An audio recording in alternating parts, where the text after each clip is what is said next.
Els pulmons estan formats de bronquis, que són uns tubs que en principi haurien d'assemblar-se a això.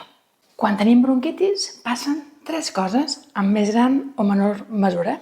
Hi ha cert broncoespasme i és quan el bronqui apreta des de fora. Hi pot haver inflamació de la mucosa, que la paret del bronqui s'enxampla cap a dintre, i hi pot haver molt més moc del compte. Podem tenir les 3 coses molt exacerbades juntes o una de les 3 molt intensa o una mica més d'una que de les altres.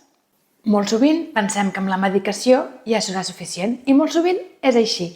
Broncodilatadors per reduir el broncoespasme, quan hi ha molta inflamació, cortisona per reduir la inflamació de la mucosa, però de vegades el que ens passa és que tot i la medicació ens queda molt de moc a dintre.